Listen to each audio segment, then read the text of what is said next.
और राजस्थान के सीकर के बाद पीएम मोदी गुजरात के राजकोट पहुंचे हैं। यहां से वो सौराष्ट्र में 2000 करोड़ रुपए की ज्यादा की कई विकास परियोजनाओं का उद्घाटन करेंगे। प्रधानमंत्री नरेंद्र मोदी राजकोट शहर से करीब 30 किलोमीटर दूर ग्रीनफील्ड इंटरनेशनल एयरपोर्ट का उद्घाटन करने वाले हैं। 23,000 वर्ग मीटर में बने इस एयरपोर्ट पर हर घंटे में तकरीबन 1280 यात्रियों के संचालन की क्षमता होगी।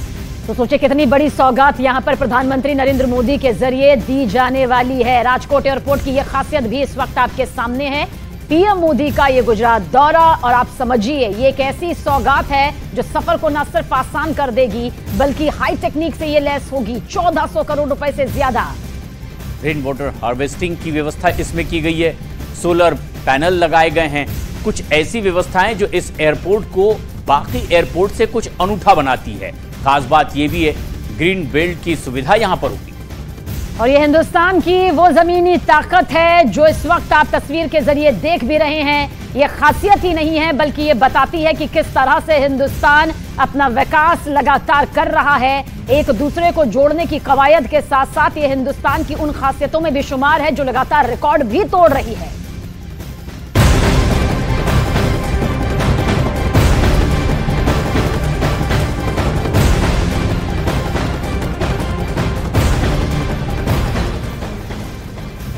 और एक बड़ी खबर, ईडी के डायरेक्टर का कार्यकाल बढ़ा दिया गया है। 15 सितंबर तक अब ईडी के डायरेक्टर का यह कार्यकाल बढ़ा दिया गया है। ईडी के डायरेक्टर संजय मिश्रा का कार्यकाल 15 सितंबर तक बढ़ाया गया है।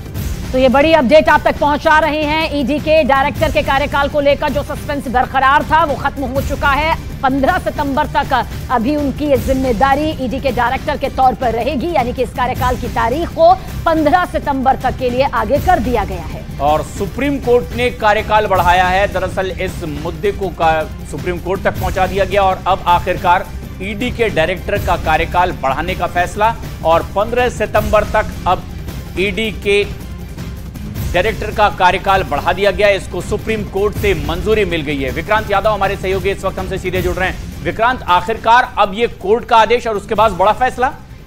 देखिए, सुप्रीम कोर्ट का क्योंकि आदेश था इस मामले में कि उन्हें 31 जुलाई तक रिटायर करना होगा, अपने पद को छोड़ना होगा, और उसके बाद सुप्रीम कोर्ट में केंद्र सरकार की तरफ से ही ये याचिका कल लगाई गई और ये कहा कि एफएटीएफ को लेकर एक बड़ी मुहिम भारत सरकार की तरफ से संजय मिश्रा देख रहे हैं, और अगर उनका कार्यकाल इस समय नहीं बढ़ाया गया तो एफएटीएफ के फ्रंट पर भारत को काफी नुकसान हो सकता है, और वो काफी समय से इसे डील कर रहे थे।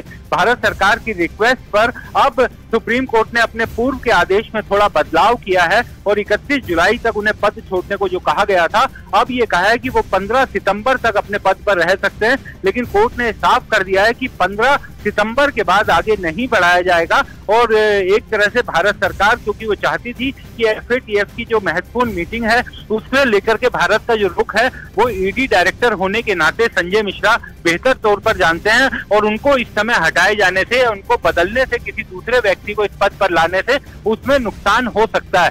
तो अब एक ब्रीजिंग कहा जा सकता है कि भारत सरकार को भी इस मामले में राहत मिली है और वो चाहते थे कि इस मामले में कार्यकाल बढ़े, और इसी कारण कल एक आपात याचिका दाखिल की गई थी जिसमें सुप्रीम कोर्ट से उनके आदेश के खिलाफ याचिका में मांग की गई थी कि इस कार्यकाल को बढ़ाया जाए।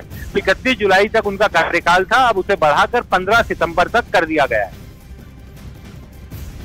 तो आखिरकार ईडी